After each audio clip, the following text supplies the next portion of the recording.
This is ODAT Chat, your instant connection to recovery and community, one day at a time. This podcast may contain strong language, sexual content, and spiritual truth. Listener discretion is advised. Welcome to ODAT Chat. My name is Arlena, and I'll be your host. In case you didn't know, ODAT stands for One Day at a Time. If you haven't yet, please subscribe and leave a review on iTunes. Also, if you plan to shop on Amazon, please use our affiliate link on odatchat.com. It helps keep the podcast going. And in case you're wondering about the purpose of the podcast, it's really to clear up a lot of misconceptions the normies have about addiction and recovery, but it's also to share the teachers' ideas and exercises that have helped me on my own journey over the last 22 years that really fall outside the parameters of a 12-step group. So today I would like to share a book called The 4 Agreements. It's by Don Miguel Ruiz. This is actually a very practical book that can act as a moral compass that provides a way to maintain emotional balance. So let's face it, we could all use a little more of that. Am I right? The 4 agreements are: be impeccable with your word, don't take anything personally, don't make assumptions, and always do your best. Now, I know when I'm upset about something, these 4 agreements are a quick way to help me find peace and balance. I could do a whole episode just talking about this book, and maybe if there's enough interest, we'll do that. Just let me know on the blog. So this episode today is with my dear friend Christi, who shares what it was like to lose a sponsor to a tragic accident, living with a normie spouse, and dealing with a child in addiction, which was really intense. Christi is a strong, beautiful woman with such a powerful message, and I'm so grateful to call her my friend. There will be show notes on the website, and as well as some additional resources, and there will also be an opportunity for you to leave comments and feedback at odatchat.com. So with that, please enjoy this episode with Christi. Well, Christi, thank you so much for joining the podcast. You're welcome. I'm excited to have you. Me too. We have so much to talk about. I think we do have a lot to talk about. Yes, I'm very excited. And listen, we're going to talk about some heavy things. You lost your sponsor within the last year. I did. And you have a son that's now in recovery, but he was homeless for a while. And so we'll talk about that. He's doing great now, but... he is. He is. He's doing so. He looks really healthy. He is really healthy. I know. It's kind of cool to watch. Super cool to watch. And then I thought it would be cool to talk to you, especially because your husband is, what we call a normie. Yeah, I know. I mean, he's human, right? So it's not like... He is. He thinks that label's pretty funny. Yeah, it is kind of funny. It is funny. He's just non-alcoholic. He's not a drunk. Yeah, he's not a drunk. How weird. Some people just end up well-adjusted, and I just am always fascinated how that happens. But I don't understand it. I still don't understand it to this day. Right? Yeah. But I think it'd be interesting to hear your perspective about what it's like being in the program and then having somebody, because you do attend all the functions, you're very active, you go to all the parties and all the things that we do. And I have only seen him a few times. I know. It's at like, your house because... Well, there's this joke, right, that I don't really have a husband, that he's sort of like this blow-up guy. Husband? He's not real. Not real. That's kind of the joke. So everybody at Gina's service was like, he is real. I'm like, he is. Yeah. It's not like the Bigfoot or the phantom husband. Yeah, he's a human being. He's real. I have met him. He exists. So, what I've been doing to start the podcast is I try, everyone's listening, so I thought it might be kind of helpful for people to get an image in their mind of what you might look like. So, basic stats. How old are you? I'm 50. You're 50. You're also the fittest 50 I think I have ever met. And not like in a weird, like overly muscular way, but like in a lean, very pretty. Thank you. Yes. Thank you. Way that one day I will continue to take your classes. Anyway, this is not about me. And how tall are you? You're petite like I am. I am 5'3.5" Ooh, on a good day. Maybe when I wake up in the morning, right? When we're a little So not weighed down by the day. Yeah, a little over 5'3". Okay, and brunette. Well, actually, we're going to put your picture on because you're not anonymous I'm not anonymous. about your recovery. I am not, and I think the reason why that is for me is that, well, first of all, my husband and I are self-employed, so I don't answer to an employer and other employees that I feel might, I don't know, have an opinion on being an Alcoholics Anonymous or label me as an alcoholic. And the other part of that, the other component is since being in recovery, I've discovered that being fairly open about that has allowed people to approach me when they've had issues, knowing that I'm in the rooms. Right. Yeah. Or even send you people, right? Yeah. Yeah. It's been kind of amazing, actually. Yeah, and I think the fear, so people are protective of their anonymity, I think, by tradition, because back in the day, you couldn't get employment. Like, it would affect you financially. I think that's the fear, right? That we're not going to be be able to have gainful employment. Like, I would agree. I mean, we're thinking of the 30s, right? So Right. thinking of, it was quite a stigma back then. And now I don't think I know one family member or friend that doesn't know someone who has an alcohol or drug problem. Right. Somewhere. It's very prevalent. Yeah. Maybe that's just the circle that we're in, or that's what's in our orbit. But I certainly don't think that we're in jeopardy of not being able to find a job. Agreed. Right. Or we're not going to be the pariah at church. Or, I mean, it seems so mainstream now. I feel like within the last 20 years, it's almost hip to be, actually, it's kind of hip to be a drug addict. Not so much an alcoholic, right? That's kind of lame.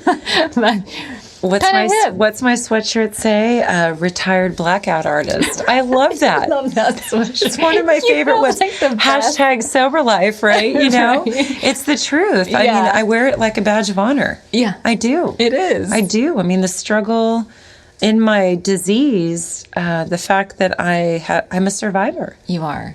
You know, we're survivors, and Yes. and you know, it's a disease that will kill you, and so the fact that I have survived, I'm very proud of that. I am.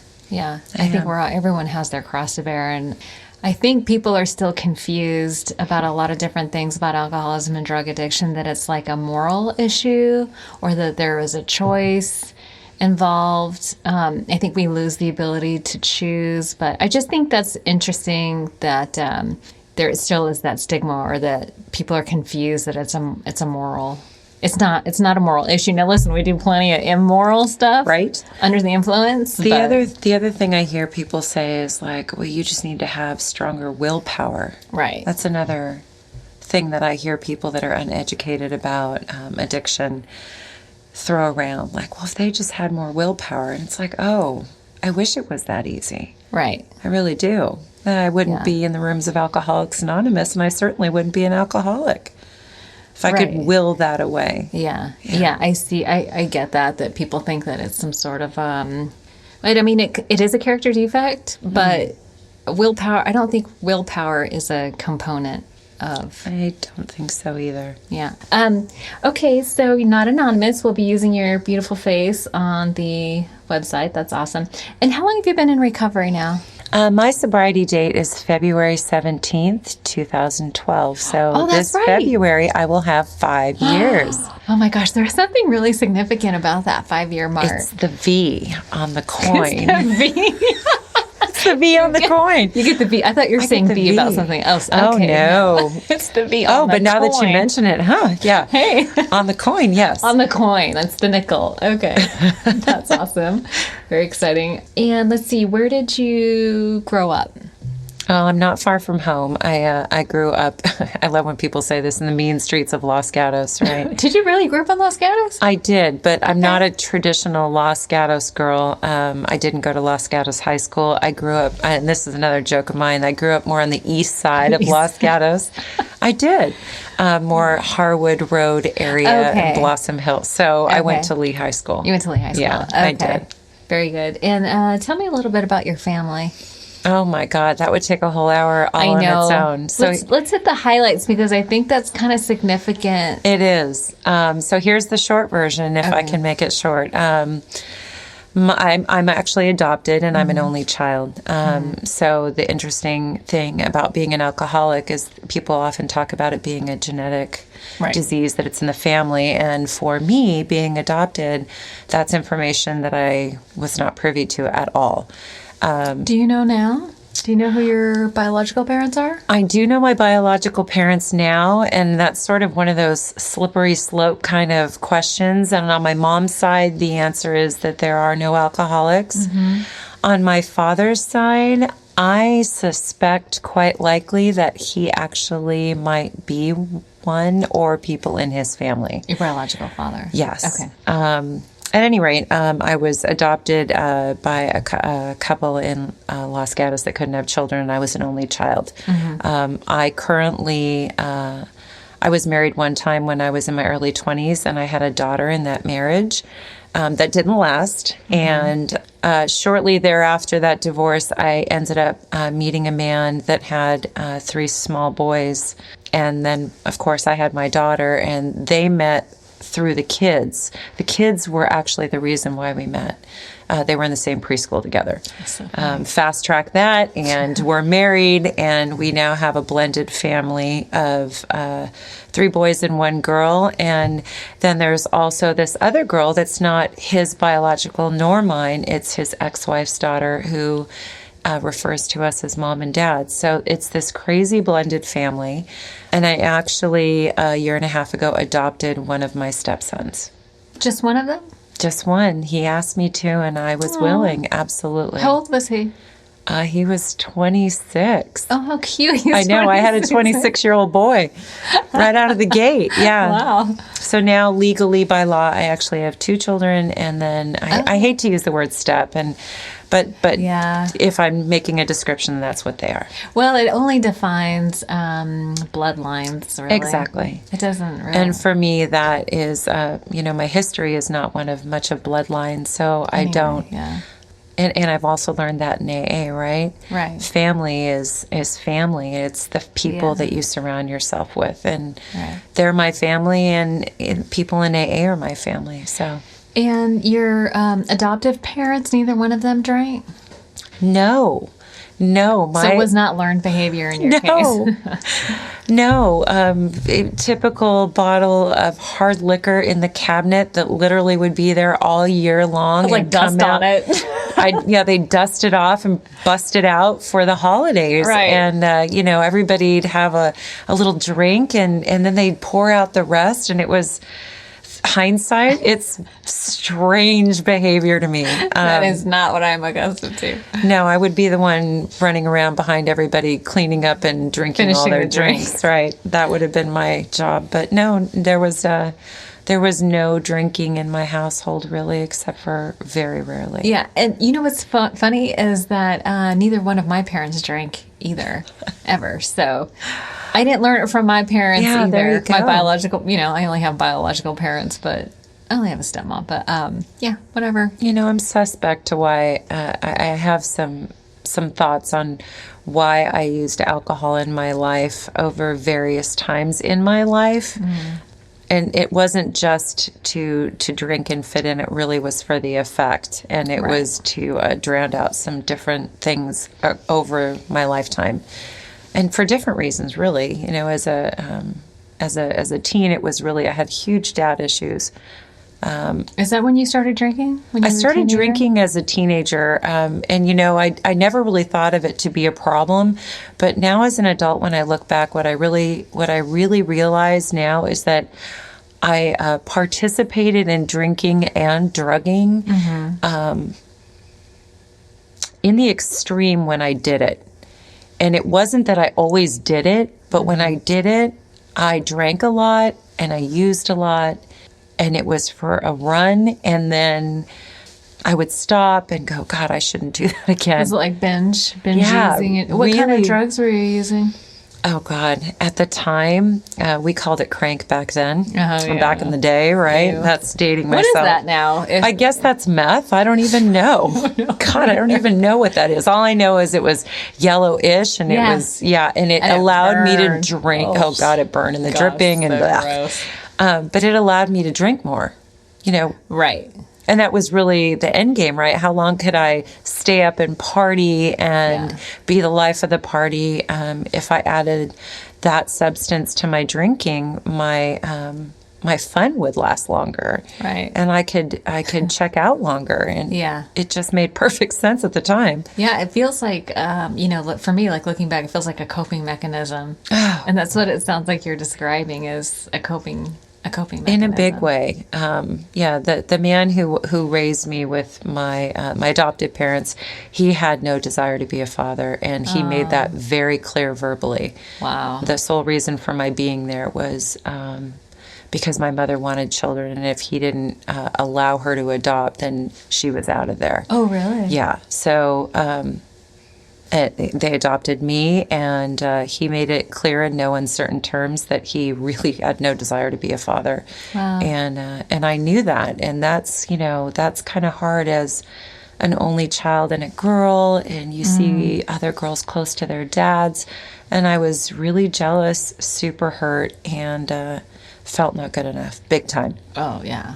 Big time. Always seeking attention from dad. Oh, Lord. And always seeking attention thereafter from other men to fill that void. And a lot of that was under the influence. Yeah. A lot they kind of went together, Yeah, the men and the drinking. Yeah. My favorite line is that if it was in a bottle, a bag, or blue jeans, I was doing it. That's it right there. Yeah. That you nailed it. Yeah. That was definitely how I operated when I was younger. And, it kind of breaks my heart to look back and think of a younger version of myself out there trying to fill this void that my father was unable to fill. And it wasn't because, and I don't blame him now looking back, although he was totally on my first four-step, right? That guy. Dang him. Right. But I understand, I have understanding of who he was at the time and who I was at the time, and that he just couldn't meet my needs. So do you feel that is maybe at the root of your addiction, or that your alcoholism is this need for love and validation from, it's like that, it seems like it creates in a nutshell, it creates a sense of chasing and performing and trying to fill the void and comparing, because it's like you mentioned seeing other girls with their fathers and not having that, and maybe that magnified. Do you think maybe that was the root, among other things? I definitely think that was the root. I had I'll call it a hiatus, right, from drugs and alcohol as a mom. I did not drink. How old were you when you became a mother? I became a mom at 24. Okay, that's pretty young. Yeah. And I did not drink, and I quit doing any kind of drugs of any sort before I ever got pregnant. For how long were you like that? I want to say at least for 4 or 5 years. Oh, that's a long time. It is. And, it wasn't like, it wasn't really intentional. It's just my life was busy and complicated. I became a single mom when she was about 2.5 years old, and there really wasn't room for that, and it never crossed my mind, which is so interesting. You were just looking back, very child-centered. I was very child-centered, and I had some other things that were coming up for me. I started having panic attacks, which was really significant in my life for a very long time, and one of the reasons I re-picked up was because I found that alcohol stopped that for me. Alcohol stopped the panic attacks? Yes, because I would get myself to this nice blottoed level where truly nothing really affected me, and I could settle down, and from that point forward, if I really look at it, it really literally was a progressive situation where the drinking just got bigger, but the panic attacks came back eventually. Oh, they did. And it was so just the alcohol like, stopped working. Yeah, it stopped working. And at that point, I was so deep in my disease that I wasn't able to reel it back in. It was not even an option. I tried. It was like Groundhog's Day every day. I promised myself I wouldn't pick up again, or I would go a week, or I would say I would do this, and it just never happened. I don't think I had a sober day for over 10 years. So that means the majority of your daughter's life you were drinking. I was drinking probably when she was 6 or 7, and it wasn't really significant. It definitely picked up by the time she was like 16. It started becoming a daily habit. Mm-hmm. All of the kids were around that same age group. They're very close in age. They were all teenagers. Right. They were friends at school or classmates, so they were all the same age. They were all about the same age. They're all, I mean, there's a few months in the year where they're literally like 13, 14, 15, 16 type of thing. Yeah. And I was really busy with them when they were teenagers. And then as soon as they started evolving and getting lives of their own and getting cars and boyfriends and girlfriends, and I wasn't really as needed, I lost my sense of purpose. Right. And I turned right back to the bottle even harder. It's kind of ebbed and flowed. And at that point, I never was able to pull back. Ever. I never was able to reel it back in from that point forward. Did you like drink with your kids in the car, or have those stories that I like? Listen, I got sober and then had kids, but I've been in the rooms long enough where I hear stories, and I know that has to be so hard to cope with once you get sober. I know I absolutely did have them in the car on some occasions. At that point, they were teenagers. I also know, and such a hypocrite, right, to say, you know, if you guys go to a party and there's alcohol and you drink, call me and I'll come get you, or one of us will come get you. But the truth was, I was so drunk, I couldn't go pick up anybody. And there was no Uber. I know. There was no Uber back then.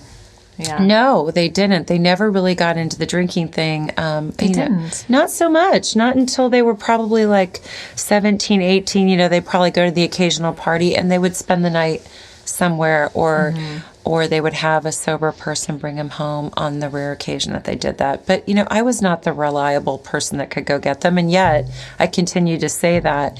And in the back of my mind, I remember always thinking, oh, God, I hope that they don't do anything, because I really am not going to be in any shape to go get you. Right. Dad's going to have to come get you. Yeah. Yeah. So, and your husband was not drinking like you were? No, my husband, you know, he was my drinking buddy, but see, I had this all down. So I would like pour each one of us a glass of wine.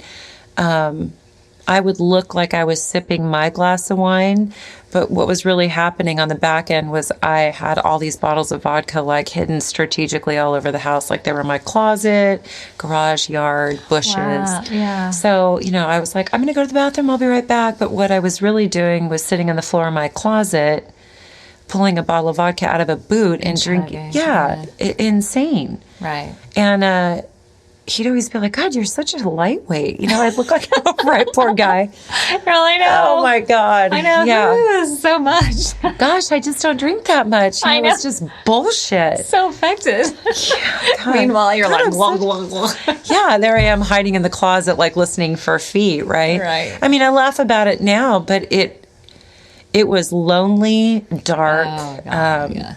It was scary, and it was pathetic. It really was pathetic. Yeah. I don't even know how I got there. I really don't. That I got to the place where the quantity of alcohol that I needed to be okay was an insane amount. And so, so you find yourself in this place where you're just like drinking all the time. What happened that you decided to get sober?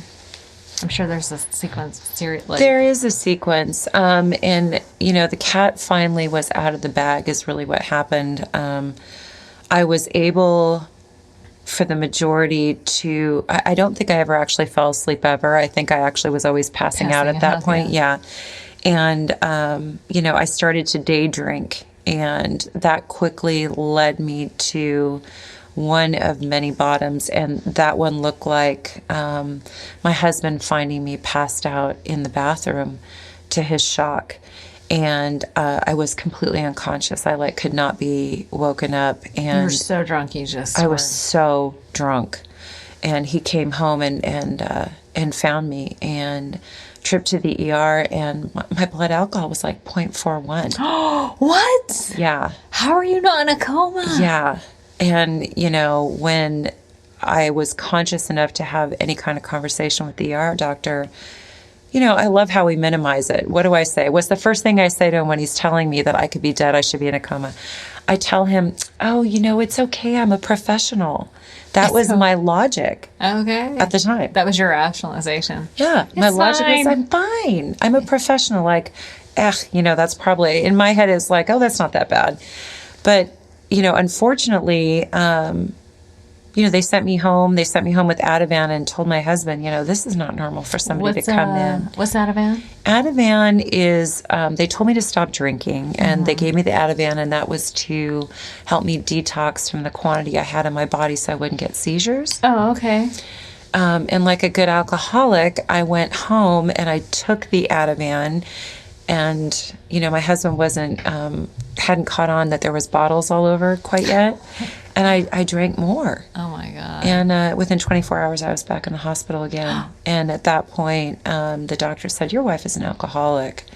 And it was he's trying to digest all of this information. And he doesn't know what that means. Well, he knows what it means because his father was an alcoholic. Oh, I didn't know that. Yeah, his father was an alcoholic. Did his dad ever get sober? No. Did he died of alcoholism? No, he eventually? he was in World War II, came out of World War II, had terrible PTSD, and turned to World alcohol. War II? So his dad was really old? Really old. Oh, really old.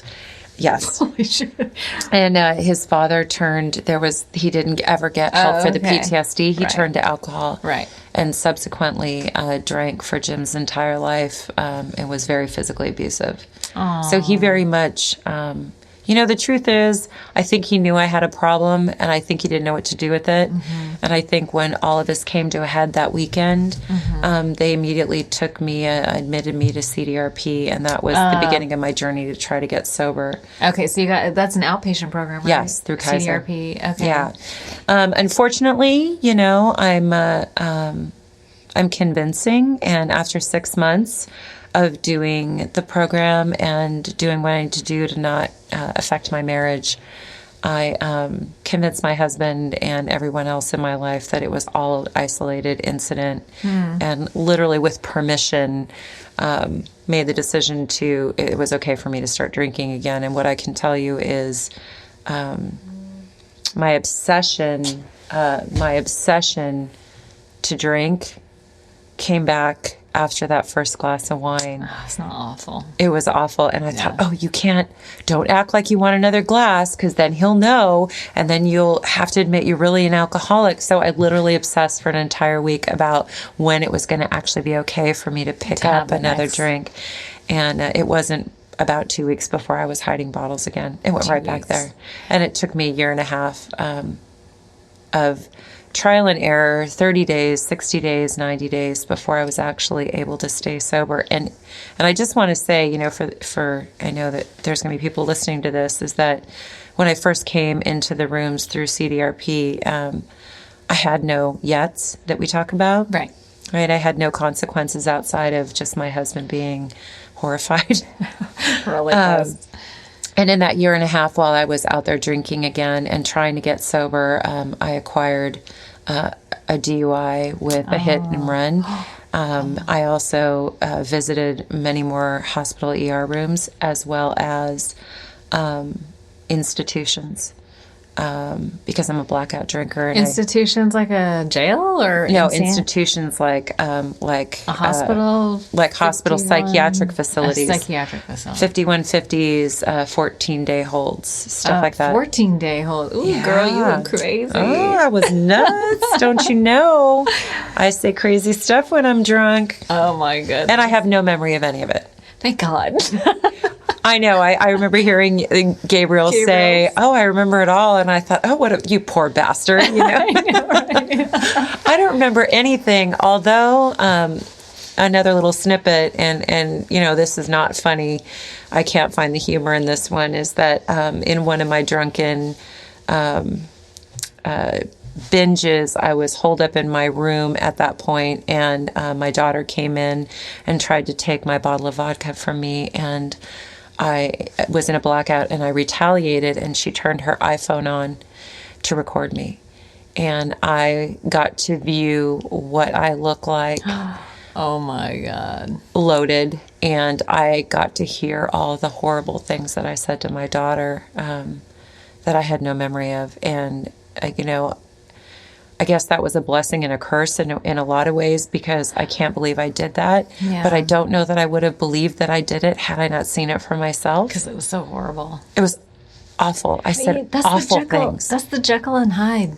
That's the It talks Jekyll about and it in the Hyde. book. It sure does. And that was me. I said horrible things like, I wish you'd never been born. Aww. I mean, and that's just the farthest thing from the truth. No, I love my daughter with every ounce of my being. It's like, so how do you undo something so horrible like that? It was a lot of years, of her and I having a conversation about that before it even kind of felt okay. And it's still not okay. It's never going to be okay, but I said it, and she remembers it, and I remember it now because of the video, but, living Does amends. she still have it? God, I hope not. Oh. I don't think so. No. Oh, God, I hope that's not anywhere on this planet. I hope that phone went to the bottom of a pool or something, because no, that would be awful. I never want to see that again. Right. No, that's not me. No. That girl's gone. Yes, it is. And let me just say that you are such a beacon of light at meetings, and You're so sweet. A pillar of strength, and you're always willing to help people out, and we learn to turn our defects into assets, and I think we are people who come to grips with the darkest side of humanity, and we find compassion. So it does put us in a unique position to help others, that's for sure. It's the strangest feeling to know that all those things that I went through and that I put others through and that I've experienced now give me this amazing edge to be useful. I mean, I can use all those horrible things in a way to help someone who feels like they're the only one going through it. And it's like, no, in one way or another, myself or someone else has gone through what you're going through. Yeah. And that's the beauty of the unity of the group of Alcoholics Anonymous is, there's always someone who's been through the same thing as you out there somewhere. Absolutely. I couldn't agree more. And I did want to talk a little bit about your experience. This is a recovery podcast. It's not about 12-step groups, but that's where my foundation is. I know that's where your foundation is too. It is. And we develop, those unique and priceless friendships. And I did want to talk about your experience. You came to AA and you submitted. And you mentioned a year and a half of, kind of grappling with this. And there does seem to be like a 2-year period. And I've heard it a few times now, talking to people. So it's not uncommon. Like from the first time, I had an incident with my sister, and she went to Al-Anon. I was highly offended. And I know, what a bitch. Why do you need that? But it took me 2 years to get to AA after that, because that's when I started asking the questions. Am I an alcoholic? What's an alcoholic? But, you go through all that, and then you show up and you think, oh my God, my life is over. And then you meet all these really amazing people, and you're like, oh, we find a new normal. And, we're off on this amazing journey, and there's special people in our lives. And I wanted to talk a little bit about Gina. I have her picture in the room here with us today. And when we said our little prayer before we started the podcast, in my mind, I'm, inviting her into this because she was your sponsor. She was. And it's, that's a very special relationship, the sponsor-sponsee relationship. I'm going to try really hard not to cry. No, please cry, because it's fucking sad. It's appropriate to cry when we're sad, right? Where you try to hold our mud, or I don't know, but you don't have to do that here. Yeah. No one cries alone in my presence, so feel free. She's like, I'll join you. You will not be alone, because I love Gina too, and I saw the transformation that went through her life, and when she passed away, she's only a couple months older than me. And it was a freak accident, and she was there at a meeting and gone 3 hours later. Yeah. Right? We go to the 6 a.m. meeting. Yeah. So she was at that meeting on Monday. yeah, and then and I don't want to dwell upon the situation, right? But Right. what I did want to talk about, there are many other people who have lost their sponsors, and I know it's a very traumatic experience.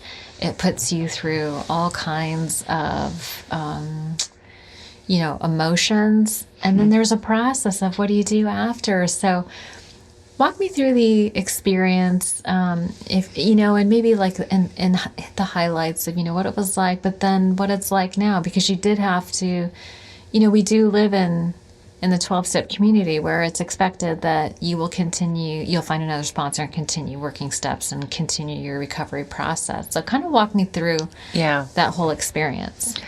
I know that's a lot.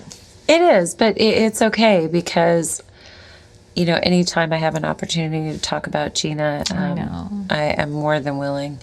Yes, she was my sponsor, and I can tell you that I was lagging on doing my 4th step, and she was giving me a ton of shit about getting on it, like just that weekend prior to her passing away.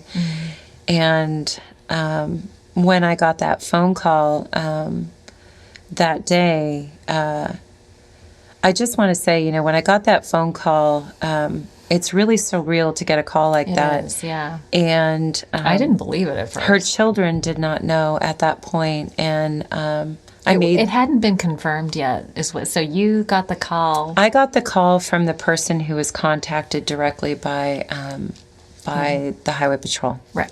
And she was, in fact, deceased, and it was known, and the coroner was looking for a way to get a hold of the children. Right. And that was really why I got the phone call, was to see if I knew how to reach her son. Right. And I made that decision that day to be the one to tell him instead of having him hear that from a coroner. And I just have to say that my son and my husband were in my office with me when I made that phone call. And that was probably one of the hardest things I think I've ever done in my life, is to hear the sound of a son hearing the news like that. It was life-changing, really, for me in a lot of ways. Yeah. Listen, that will connect you to him forever. I believe so. And that connection that day allowed me to feel like I could be useful for him around losing his mother, and to help him in any way that I could, right. and her other children that were close by. I think denial really played a large part in my first week or so of hearing that news. I think I was just going into action in that I wanted to focus. I know you were a part of helping organize her service for our group, and just dove into action around making that happen. And I'm so grateful for that, because it kept me busy and it kept me on task and it kept me, moving forward instead of just curling up into a ball and coming unglued. And grief is weird. I can tell you that. That's something else I really learned, is that grief is very strange. And what way? Because there'd be moments where I would feel as if I felt nothing at all, like I couldn't cry, and other times where something at the moment seemed not connected to the situation would send me over the edge, and I'd find myself bawling. Right. And I just knew that one of my options was not to pick up a drink. I have to say that, because for me, I could just hear her voice, and I could just picture her with her hands on her hips giving me attitude, like, don't you dare pick up a drink over this, Right. And I wanted to stay sober more than ever, actually. And I waited until after her service, and I waited about a week or two. And it's just funny how God works in my life. A woman who goes to our 6 a.m. approached me and offered to be my temporary sponsor. Is she really? Okay. She did. And the irony of the whole thing was that the way that Gina was working the 12 steps with me, she was taught by the exact same man that had taught the woman who offered to be my temporary sponsor. So the teachings were identical. And I made the decision to stick with her because I could finish up my steps in the exact same or similar way that I was going through them initially. And, you know, in my opinion, you know, my God put her in my life so that I could continue the work that Gina and I were doing. Right.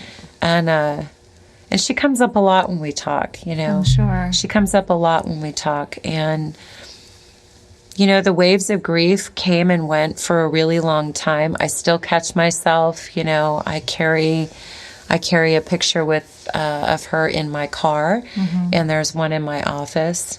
So I see her every day. I talk to the photo all the time. I probably look like I'm batshit crazy from the outside looking in, like I'm talking to myself. But I have a conversation with her all the time. And, you know, and I hope she's proud of me. It's really the big thing. You know, I hope she's proud of me. And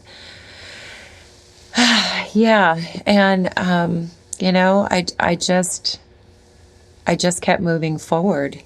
And, you know, there's days where I'm pissed off and I'm like, oh, I want to talk to her. I want to, like, I could totally use your advice right now, you know. She's and the I've one had, that you want to talk to. yeah, she'd be the one I'd want to talk to. And so I talk to her anyways. And I just do it anyways. Yeah. Yeah. You know, I knew Gina for a long time, a good 15 plus years. And I can tell you, she would be so proud of you. Oh, thank you. You have really, I mean, you help a lot of people, and you have changed a lot. I hope so. Yeah, and I cry. sounds a little bit obnoxious. I'm like, you've changed a lot because you were crazy when you got here. No, oh, you know what? I tend to be, you know, I have like a resting bitch face, I've been told. Your energy is just totally different. Yeah. Your energy is totally different. I feel like you've softened and you're more relaxed, and That's a good way to put it. yeah. And I really feel like a lot of that shift happened after she passed away. It really reminded me that we only get today. Yes. You know, in sobriety on this planet, my tomorrow is not guaranteed any more than anybody else's. Yeah. You know, will I take another breath tomorrow? Who knows? You know, Right. and it also has taught me really to resolve my differences with someone on the day that happens instead of dragging things out, you know, waiting for them to come to me, or, you know, giving the silent scorn, or, Right. you know, whatever that is in my marriage, Yeah. with my kids. I don't do that perfectly, but I know that that's really what I'm shooting for, because I don't know who's not going to be here tomorrow. And I don't want whatever I have with that person to end on a sour note, Right. you know, and that's really what I've learned. And maybe that's where the softening comes from, is because life is too short. Yeah. You know, It's I too wasted a short. lot of years being drunk. I kind of want to enjoy the ones I have while I'm sober. Right. I don't need to be drunk to have fun anymore. No, we do not. No, I do not. Oh my goodness. I used to wonder what I would be doing between those hours of like 5 o'clock until I passed out. I'm like, what am I going to do with myself? And now there's so much to do in sobriety. We have a lot of fun. I ain't got no time to be drunk. Right. I don't. Not funny. God. We thought we were going to be so... Love my laugh. Listen, I was 25 when I got sober. I thought it was over. I was like, what the hell am I going to do now? I have so much respect for the young people that come in. Yeah. I'm like, you just have no idea. You have no idea. There's so much to do and so much fun. You can be anybody you It's want to like be. in the typical, but everybody else is still drinking. Not You know, you everybody. hear that. You know what I mean? Yeah. It's like they feel like they're the Well, only one. They're going to miss out. Yeah, it's funny. It's like, well, what, am I not going to drink on my wedding day? No. And you know what? I did not mind, and it was fine. Neither, yeah. Alcohol does not need, it's very symbolic, but it's not needed. You don't It's have to not. have alcohol to survive. My son got married in October. That's and right. and I And so walked. he's the sober one, right? No. Oh, he isn't. No, he's not the sober one. The sober one is the middle one. No, this one, he drinks beer and he only drinks beer. But there was alcohol everywhere. Person. There was alcohol everywhere. You know, I mean, it was a bar and a champagne toast and all that. And not at one point did it ever occur to me that, or even consider that I wanted to pick up a drink. Yeah. I didn't want to miss the thing. Right. Not a thing. That's very cool. Not a thing. It was an amazing wedding, and I wanted to be completely coherent for all of it. Completely present. Totally present. Yeah. So let's talk a little bit about your son then, the one that is now. So listen, I can't imagine. We have friends who have kids that are in the disease, you know, friends who are also struggling with their own sobriety. And we do. What was that like for you to try to be sober and to cope with all the stress of a child? Because your son was homeless? Yes, he was. It's interesting because my drinking and his addiction were active at the same time for a while. Okay. And his was an interesting start because he got addicted to, he was an athlete. He was an athlete. He received an opportunity to go play ice hockey in Massachusetts. And we're here in California. And he took that opportunity as a high school senior. And all I can tell you in the short version is we sent an athlete there with many possibilities for a scholarship maybe in hockey. And what we got back a year later was an OxyContin addict. That is so prevalent now. It is just... And the interesting part is, you know, that doesn't smell like alcohol, and that's really easy to conceal. So it took a while for us to discover that. And, you know, this sounds really sick, and him and I have talked about this, and we both now laugh about it. Like, he was so glad I was drinking because it took the heat off him and his addiction, and he hoped no one noticed. Yeah. And I always hoped that his addiction would take the heat off of me. You know what I mean? Like, we'd focus on him and what's wrong with him, and that nobody would figure out what was wrong with me. It's so bizarre. Could you tell that he was high? I soon knew, and it was like a radar. He would avoid me at all costs. Okay. Because I could take one look at him and know that he was high. And know he was high. But it's not like, immediately. Listen, you can't hide drunk. No. Right. Drunk will come find you. Yeah, it's like your face tells a story, your posture, your body, your slurring, your smell. Yeah. So obvious, but... That's like a blaring beacon. Yeah, but when you're loaded on pills or you smoke pills, there's very... Did you say smoke pills? Yeah, you cook them and smoke them with a pipe, yeah. Oh my God. Crush them and cook them. Yeah, and that's where he was at.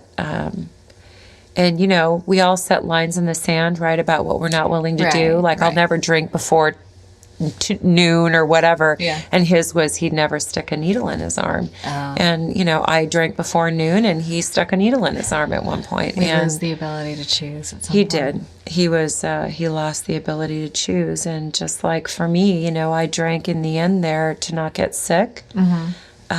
And he used for a very long time in the end to not get sick. And what I can tell you as a sober mom with a son who was actively using is that, oh man, I was crazy at first, right? I was on a mission to get him sober if he liked it or not. I was going to find all of his drug dealers. I was going to kick all their asses, and I was going to... You probably could, too. I was going to, like, bust into his Facebook, and I was going to call them all, and I was following him, and I was insane. Totally insane. Completely insane. I was so concerned about his well-being that I was obsessed with trying to stop him. And at the time, Pat G was my sponsor, and she, thank God for her, because she really gave me some sound advice on the fact that it was more than likely that I was ultimately going to be the one who would go back out and drink. Right. As a result. I was making myself crazy. Right. And I had to learn to detach. I know that's an Al-Anon phrase, but I had to learn to detach. That's a bitch. I can't imagine. And I had to accept that he had a path, and that nobody was going to get him sober but him. He'd already been in numerous treatment centers by that point. He'd been in and out of our house at that point. And we finally, one more time, gave him an ultimatum that if he tested dirty, he'd have to leave. And I meant at that time. And that began the beginning of the homelessness. He couch surfed for quite a long time, and he ran out of options. He burned all of his bridges.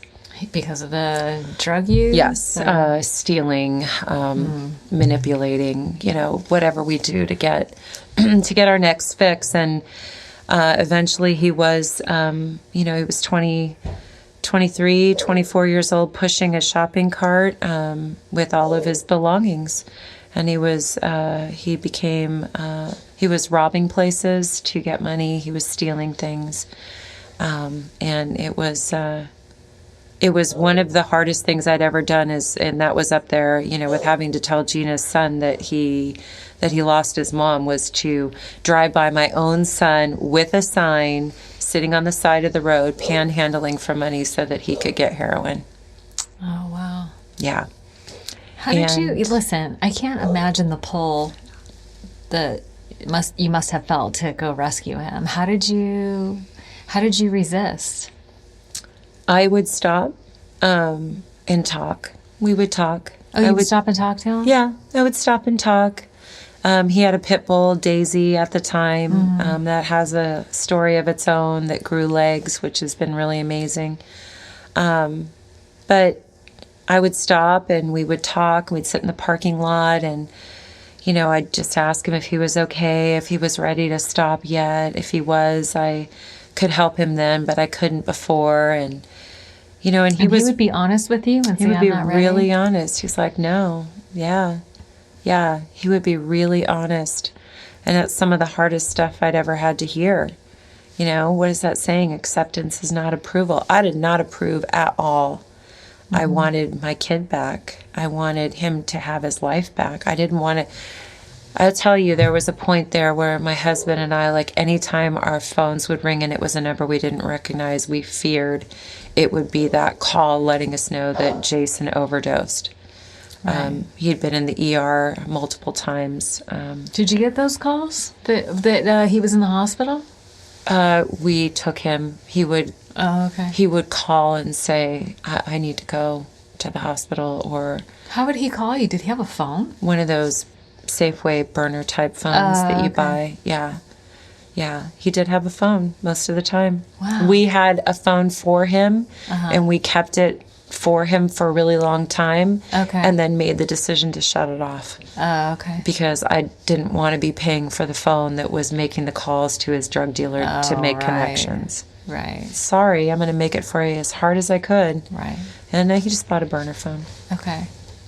So, yeah, he had many visits himself, and, it's surreal. It's a surreal experience. It's the ultimate powerlessness to be a woman and a mom in recovery and to be able to help other women get sober and stay sober, and you can't help your own son. It is the most bizarre experience I've ever had.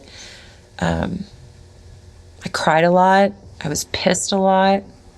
Did you do Al-Anon? I didn't. Okay. I didn't. I didn't, and I probably should have, and probably still should, because he's sober, but he does not practice any type of program. He is coming up on 2 years of sobriety in about 2 weeks, and it's not my job to push the program down his throat. He knows exactly what to do, and he knows exactly where to go. And he got sober through the Salvation Army program after an arrest from jail to the 6-month program. So he knows, and he went to plenty of meetings. He did the deal. Yeah, he did. I remember seeing him around. Yeah, so he knows exactly what to do, and he knows where to go if he makes a decision that he wants that. So I got to sit on my hands on that one and shut my mouth, because it's, in the beginning I was like, when was the last time you've been to a meeting? And I'm like, ugh, I can't do that. No. I can't. No. So I stay out of it. That's good. He's got a higher power and I ain't it. Right?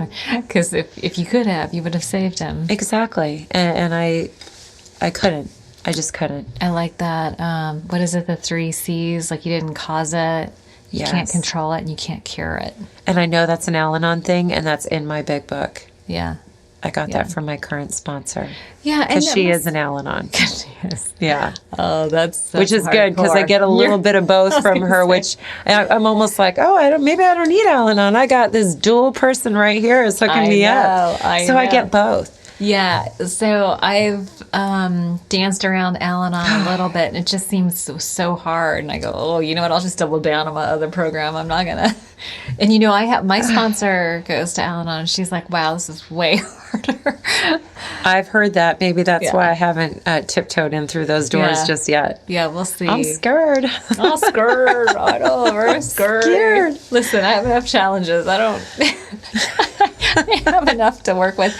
And, Me too. I think the other thing that I find interesting that, we have to come to accept that the 12 steps and those groups, they're not the only way. They are not. They are not the only way. And I have seen but I have seen some friends come in and then have a period of sobriety and go out, and they seem to be like their lives are manageable. Like, just because I'm sober, you think my life's perfect? Absolutely not.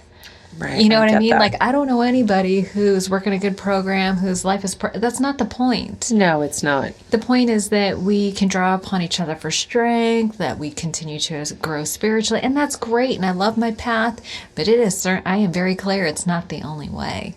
I realize that sounds a little blasphemous because of... It doesn't. I mean, just because AA worked for you and I and countless other people's doesn't mean that there is not another way to not pick up another drink or a drug. Yeah. And I too know some people who no longer go to meetings and do the work that we do. Right. And they are perfectly happy and sober, and they just choose not to do that anymore.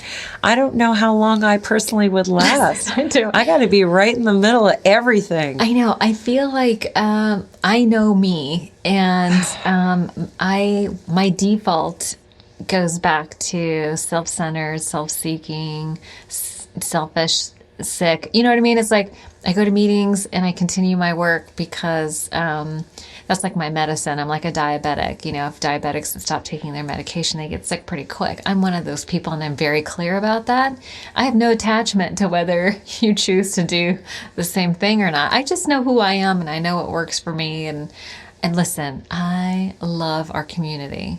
So do I. It is so freaking magical. These people are amazing. My mind is blown every day. On a daily, right? Like my phone, the text messages I get just throughout the day, like, random love taps and funny jokes and, our little group that we participate in, with the other ladies. And there's just so much laughter and joy and camaraderie and support. Like, I kind of have this vision. It's like, man down, right? Something happens to one of us and we all go rushing in to help. Yeah. And like, where the hell else can you get that? Yeah, I know. In just good old generic life, man. I mean, we are like, who was it? Was it Jim? I'm calling him out, but the penguin story, right? The penguin story. I keep hearing the penguin story, but I haven't heard the actual story. So I guess this was the story, right? That penguins, they migrate around the perimeter. They do. Into the center. Yes. So the ones on the edge don't freeze to death. They take turns being in the middle. Turns being in the middle of the herd. And I just, we're like a bunch of penguins, aren't we cute? We are sick. I know, but that's how I feel. I feel like, thank God we're not sick on the same day, all sick on the same day, right? That we're not all having issues. Yeah. But it's like we do. We just all support each other. We rotate on being supportive for each other when one of us is going through it. And I wouldn't trade this for anything. I know I'm an alcoholic. I mean, I just know to the core of who I am. Yeah. And I am completely okay with that. And I'm one of those annoying people that says I'm a grateful alcoholic because it's given me all of you guys And I wouldn't, like I said, I wouldn't trade that for anything. Yeah, it's definitely the best, worst thing that's ever happened to me. Best, worst thing ever. Yeah. Yeah. I mean, like Gina said, the path narrows, but the view gets better. It does get better. And it's sort of interesting because like being grateful for being an alcoholic, for me, I need to stay on the path, and the penalties are so severe for me when I fall off. And when I mean fall off, I mean if I were to start drinking and using again, could you imagine? It would shatter everything.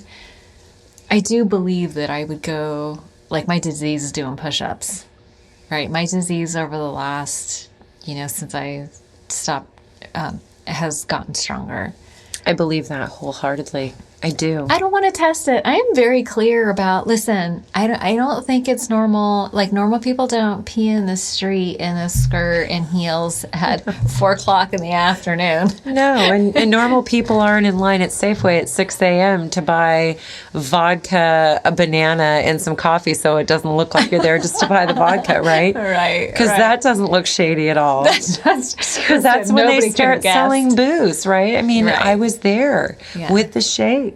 Right. That's just not normal behavior. That is not normal. No. And then to justify. The glamour was long gone. Really?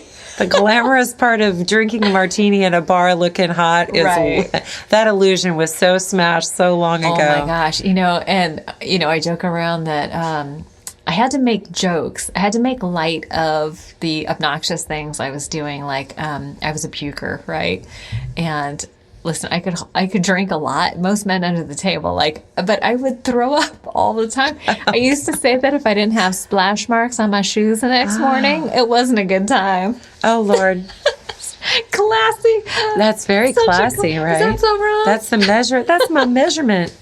Right. How much fun did I have? How up my shins did that go? Yeah. Isn't that awful? That is awful. Strange. I was single for a very long stretch of time. I wonder why. I don't know. It's mystery. I think that's kind of hot. Really? Yeah, in a steaming pile of shit kind of way. Yeah. Oh, God. Yeah. I don't think I ever, in the end there, I don't think I was ever honestly sober enough to ever get a hangover to get sick because I just was on this 24-hour, it's like if my eyes were open, I was drinking. Wow. And that's just, I was sick. Yeah. I was a very sick woman. Yeah. And so look at you now. So now your son got sober. My son is sober. And you're sober and your family is healthy. My family is healthy and I have grandkids. You have grandkids. I do. And I still get to teach my fitness classes. My body is not destroyed from what I did to it. No, Thank seriously, God. you have to be one of the fittest people I know. How many classes are you teaching a week, do you think? I teach 8 or 9 a week. 8 or 9, that's a lot. Yeah. And I know you work out. I've seen you at other people's classes too. So. And I work out and I have a full-time job and I go to meetings and I sponsor them, but I don't have any small kids anymore. Right. I don't have to. I did my due diligence, right? Yeah. I've done my duty. You did your time. I did my time, girl. I did my time. And so I don't have little ones. And it allows me... And my husband is super supportive of my meetings. He's a great guy. Thank God. Yeah. It's not like, oh, you're going to another meeting again. Although I will say that in the very beginning, I think in my first year when I was really going to a lot of meetings, I don't think he realized that's how that works. Right. It's like, oh, you don't just get sober you're done. Yeah, he participated in a lot of the CDRP stuff, but I don't think he really grasped that there was so much more than just the meetings, that there was all these functions. He's like, somebody else has got a birthday again. I'm like, well, there's a lot of us. Yeah, we're always celebrating something. Yeah, we are always celebrating something, and you could literally let it take over your life. And we're not great at balance, but we sure do enjoy having a good time, and we do support each other a lot, so that's been a lot of fun. So I'd like to say that almost 5 years in, I've kind of found that balance. I'm okay saying no to certain parties. I'm okay to say no to subbing more classes. I now say no to sponsoring other women. I don't take on a whole bunch like I did initially because that didn't work out. I was spread way too thin, and I couldn't give these women what they needed. Right. We do need to take care of ourselves Yes. first and find the balance. I feel like that's been like the theme of my sobriety is find the balance and recommit. You know, whether it's recommit to setting boundaries and saying no, or recommitting to going to more meetings or whatever. I just recommitted to reading the 10th step every day for 30 days starting today, and I did this morning. Day one. Okay, so there's a bunch of you doing it. I'm seeing it all over Facebook. It's my first day today. Today's the first day. And I got to tell you, today went really, really good. It did. I read it in the morning, and I felt like it just set the tone and caught myself in a few moments where I was like, oh God, I just read that. I'm feeling it. Yeah. Like I could either roll right this direction, or I could do what I know I'm supposed to do. And it really helps. So okay, so I recommitted. The 10th step for 30 days. 30 days. Every day for 30 days. And what happens if you miss a day? You start over? You got to start over. It's 30 days in a row. I might be doing this for 365 days.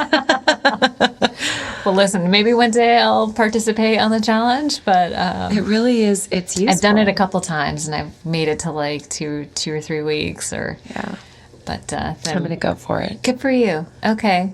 Yeah. Yeah. Awesome. I'm excited. So we'll see what happens with that. So typically we end the podcast, since this is ODAT chat, and ODAT stands for one day at a time. Walk me through how you stay sober one day at a time. Do you have a daily routine? I do. Okay. I do have a daily routine. When I get up in the morning, it's funny. I heard somebody say this in ODAT. Actually, they said, like, you know, hey God, reporting for duty. Oh yeah. And I love that. And I say that. I'm like, reporting for duty. You know, like how make me useful. Yeah. Where would you have me go? Yeah. What do you need from me today? Yeah. What, you know, and direct me. Right. Direct my thinking. And I generally, I have a little bit of quiet time on the mornings that I don't teach at 6 a.m. That kind of, it's inverted depending on if I teach or not. But I always do spend about 10 minutes or so doing the daily reflection and doing a little bit of quiet time. And that's also before I'll pick up my phone. I try really hard not to go straight for my phone because, you know, that's kind of addictive on its own right. Right, for sure. And I do go to a meeting. I want to say I attend 4 meetings on average a week. 4 or 5, actually. That's a lot. It is a lot, but it works for me. And I also make sure I move, you know, some form of movement, if it's walking my dog, hiking, fitness, whatever. But that's also part of my routine, and that keeps me from not getting too squirrely. And I always, there's always, like I said, text messages or phone calls. I'm always in contact with one of us every day. Right. And that's really the basic formula. And then, of course, there's always the days where I have the time, and I make the time is really more like it. I always have the time, but I make the time to do some reading out of, like right now I'm reading Drop the Rock. Oh, okay. And I'm loving that because I'm on step 7. And so it's kind of 6 and 7. And so I'm reading Drop the Rock, and I'm really enjoying that. Nice. Totally getting a lot out of it. But, you know, the basic thing is the quiet time, the movement, going to my meetings, staying in touch with other people in the program, because I know as soon as I start isolating, I can feel it, like I'm backing away. Yeah. You know, that's usually the first sign that something's up for me is I start resenting people, taking things personally, and I'm backing off. Right. Your light starts to dim slowly. So slowly we don't even realize it sometimes. Until I'm in it. Right. Yeah. You're like, who turned out the lights? Yeah. But the good news is, like, I feel like the longer I'm sober, the fast I can turn that around, the faster I catch it. Yeah, absolutely. I don't stay in that for long anymore. Right. Thank God. I know, right? Literally. That's an ugly place to be. Yes, it is. Yeah. Well, I'm grateful that we don't ever have to go back to that place, and that when we're ready, you know, the fellowship is always there. Yeah. I'm eternally grateful for this fellowship and all my ladies, man, and many of the men as well. Right. Yeah. And my supportive family. And the forgiveness. Yeah. Especially the forgiveness from my family. Yeah. I put them through a lot. And they trust me today. It's a beautiful thing. Oh, I thought that would never happen. And I'm very grateful for that. Yeah. Yeah. I feel like that's a really great place to wrap up. Thank you so much for coming and sharing your story. Thank you for love asking you me dearly, and I knew that it was really important to talk about these things. I think it'll help a lot of people. So I hope so. yeah, I hope so. Thank you so much for having me. Thanks It's been for coming. fun. Yay, I love it. All right, well, thanks so much, and we'll talk again soon. Yes, ma'am. Thank you for listening to ODAT Chat. Please visit odatchat.com for more episodes, to leave feedback or suggest topics and guests. Until next time.